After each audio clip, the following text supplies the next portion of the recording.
Hi friends, welcome to my channel. నేను మీ సుజాత. ఈరోజు ఏంటంటే మామిడికాయ పచ్చడి సింపుల్ మెథడ్. ఏమేమి కావాలంటే వెల్లుల్లి, ఎండుమిర్చి, సాల్ట్, అలాగే 3 మామిడికాయలు అనమాట. వాష్ చేసుకొని ఇలా కట్ చేసి పెట్టుకోవాలి. ఇప్పుడు ఎండుమిర్చి ఇలా ఒక 10-12 ఉంటాయి. ఒకవేళ మీ కారాన్ని బట్టి వేసేసుకోండి. మీ కారాన్ని బట్టి సెట్ చేసుకోండి. ఇప్పుడు సాల్ట్ వేసుకోవాలి. ఇది మిక్సీ కూడా వేసుకోవచ్చు, చిన్న చిన్న ముక్కలుగా కట్ చేసి, కానీ ఇలా దంచితేనే చాలా బాగుంటుంది. ఇది ఒక 4-5 డేస్ నిల్వ కూడా ఉంటుంది ఇలా నేను చెప్పిన మెథడ్లో చేసుకుంటే. దీంతో ఆనియన్ ఎందుకు అవసరం లేదు, ఓన్లీ వెల్లుల్లి ఉంటే చాలు అనమాట.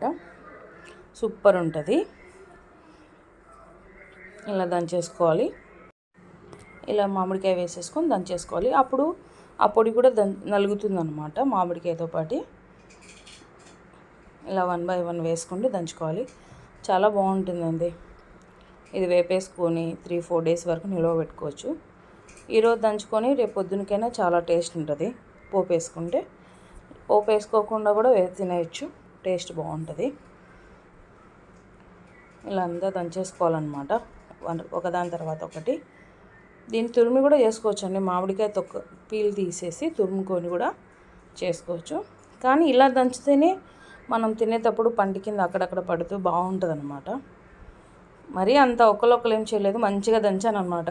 ఓపికగా కూర్చొని ఒక 1/2 అవర్ బాగా దంచాను. మాది రోట్లో బాగా నలుగుతుంది మామిడికాయ, ఇబ్బంది ఏం లేదు. కొన్ని రోజులు ఏమంటే జారిపోతూ ఉంటాయి అన్నమాట. మాది అలా కాదు, ఇది తెల్లరాయి అనమాట. అందుకనేసి బాగా మెత్తగా ఓన్లీ మామిడికాయ పచ్చడి, ఆనియన్ పచ్చడి ఇలా మాత్రం చేస్తాను నేను దీంట్లో. మిగతా అన్ని మిక్సీకి వేసుకుంటాను.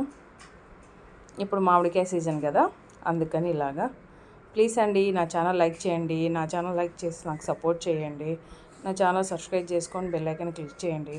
లేదా మీరు ప్రతిదీ కామెంట్ చేయండి, ఎందుకంటే చూస్తున్నారు కదా ఇది ఎలా ఏంటి అని మీరు అడిగినా నేను ఎక్స్ప్లెయిన్ చేస్తాను కామెంట్స్లో. చిన్న మెసేజే కదా కింద చేయడం. కనీసం లైక్ కొట్టండి. చూసినందుకు ఒక వీడియోకి చిన్న లైక్ కొట్టండి, నాకు ఫుల్ సపోర్ట్ ఇచ్చినట్టు ఉంటుంది. చూడండి, ఇలా బాగా మెత్తగా మెదిగాయి కదా. అంటే మరీ మెత్తగా అవసరం లేదు, అలానే ముక్కలు అలా ఉండాల్సిన అవసరం లేదు. మనకు దంచుకునేటప్పుడు అర్థమైపోతుంది. ఇలా చేసేసుకోవాలన్నమాట. ఇప్పుడు వెల్లుల్లి వేసుకోవాలి. నేను ఒక వెల్లుల్లి గడ్డ మొత్తం వేసాను అనమాట. అప్పుడే టేస్ట్ చాలా బాగుంటుంది పచ్చళ్ళకి. ఇవి ఎక్కడైనా మనం ట్రావెల్స్కి వెళ్తాం కదా, టూర్లకు కానీ ఎక్కడైనా దేవునికి వెళ్తాం కదా, కొండలకి అట్లా ఏదైనా వెళ్ళేటప్పుడు చేసుకొని తీసుకెళ్ళిపోవచ్చు. పాడవదు అనమాట. 2 డేస్ అయినా అలాగ ఉండిపోతుంది, బాగుంటుంది అనమాట. ఇప్పుడు కింద కారం ఉంటుంది కదా, మొత్తం అన్నీ మిక్స్ చేసుకొని కిందికి పైకి వేసుకొని ఒక బౌల్లోకి తీసేసుకుందాం మనం. దీన్ని పోపు వేసుకోవాలి. ఇప్పుడు అంత కారం అంతా తీసేసుకొని పోపు వేసుకోవాలి. మా పాప అయితే ఇంకా రోట్లో కొద్దిగా రైస్ వేసుకొని తీసేసుకొని తింటుందన్నమాట. పోపు వేయకనే బాగుంటుంది టేస్ట్. ఆమె నిద్రపోతుంది కాబట్టి చూడలేదు. ఇప్పుడు ఆయిల్ వేసుకోవాలి. ఆయిల్ వేసుకొని కొద్దిగా మనం పాపడ్స్ కానీ ఇలాంటివి బియ్యం పిండితో చేసే అప్పలాలు కానీ ఇట్లాంటివి ఉంటాయి కదా, అవి వేసుకుంటే చాలా బాగుంటుంది. నేనైతే వేస్తున్నాను అనమాట. ఇవి మా అబ్బాయి అంటున్నాడు, ఇవి వచ్చేసి గులాబీ ఫ్లవర్స్ అనమాట అని చెప్తున్నాడు. ఇవి గులాబీ ఫ్లవర్స్ మమ్మీ, అలా చెప్పాలి వీడియోలో నువ్వని నాకు చెప్తున్నాడు పక్కన. ఇప్పుడు ఇవి వచ్చేసి బ్యాంబూస్ అంట. నువ్వు బ్యాంబూస్ అని చెప్పు, బొంగులు అని చెప్పొద్దు నువ్వు అని నాకు పక్కన హింట్ ఇస్తున్నాడు మా అబ్బాయి. ఈ వీడియో వచ్చేసి నిన్నటిదనమాట. నేను ఈరోజు అప్లోడ్ చేస్తున్నాను. నిన్నంతా మా సైడ్ పవర్ లేదు, అందుకనేసి 1 డే లేట్ అయిపోయింది. ఇది మా ఊరి సైడ్ వాళ్ళకి బాగా తెలుసు అనమాట, ఎలా ఏంటి ఎలా చేస్తారు, టేస్ట్ ఎలా ఉంటుందని. కొందరు తెలియని వాళ్ళకి మాత్రమే వీడియో, తెలిసిన వాళ్ళకి ఇంకా దాని గురించి చెప్పాల్సిన అవసరం లేదు. ఇంత 2-3 ముద్దలు తినేటోళ్ళు ఒక ప్లేట్ ఫుడ్ రైస్ అంతా తినేస్తారనమాట, అంత బాగుంటుంది టేస్ట్. ఇప్పుడు ఆవాలు వేసుకోవాలి, కొద్దిగా జీలకర్ర వేసేసుకోవాలి. ఇప్పుడు వెల్లుల్లి వేసుకోవాలన్నమాట. ఒక 5-6 వెల్లుల్లి మధ్యలో కట్ చేసి వేసుకున్నాను నేను. ఇవి చాలా బాగుంటాయండి, వేగిన తర్వాత తినడానికి చాలా బాగుంటాయి. అలాగే ఎండుమిర్చి వేసుకోవాలి, ఒక 3-4 వేసేసుకోండి. ఇవి కూడా బాగుంటాయి ఆయిల్లో తినడానికి. ఆయిల్లో బాగా వేగుతాయి కాబట్టి వేడి వేడి రైస్లో పెట్టుకొని మంచిగా తినేయచ్చు. మేము 3 మెంబర్స్ కాబట్టి మాకు 4 డేస్, కనీసం 3 డేస్ ఈజీగా ఉంటుంది.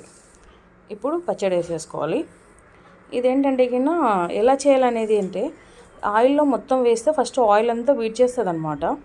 తర్వాత వేగే కొద్దీ ఆయిల్ వదిలేస్తుంది. ఒక 7 మినిట్స్ అట్లా పట్టేస్తుంది. తర్వాత నీట్గా ఆయిల్ అంతా వదిలేస్తుంది అనమాట. మామిడికాయ అంతా బాగా కుక్ అయిపోయి ఆయిల్ పైకి వదిలేసినప్పుడు మనకు అర్థమైపోతుంది పచ్చడి కంప్లీట్ అయిపోయింది అని. ఒక 2-3 మినిట్స్ హైలో పెట్టండి, 4 మినిట్స్ సిమ్లో పెట్టేసి వేయించేసుకోండి, సరిపోతుంది. ఇలా వేపేసుకుంటే సరిపోతుంది. బాగా వేగిపోవాలన్నమాట. కింద అడుగు అంటుతుంది లైట్గా. హై ఉన్నప్పుడు కొద్దిగా చూసుకొని కలిపేసుకుంటూ ఉండాలి. మంచి కలర్ వస్తుందండి. ఈవినింగ్ టైం చేసేసుకొని ఇలా పోపు వేసేసుకొని బాగా వెయిట్ చేసుకొని పచ్చడి పొద్దున్న వరకు అలా పెట్టేసుకొని, రేపు పొద్దున్న కాకుండా ఆఫ్టర్నూన్ మనం రైస్ వేసేసుకొని టమోటా పప్పు చేసుకొని తింటే హైలైట్ ఉంటుంది అనమాట. ఎక్సలెంట్ ఉంటుంది. ఇంకా ప్లీజ్ అండి నా ఛానల్ లైక్ చేసి నా ఛానల్ చిన్న సపోర్ట్ చేయండి. మీరందరూ చూసే 10 మెంబర్స్ అయినా ఫాలో చేసి చిన్న లైక్ కొడితే చాలు. థ్యాంక్ యూ అండి. సూపర్ అన్నమాట పచ్చడి.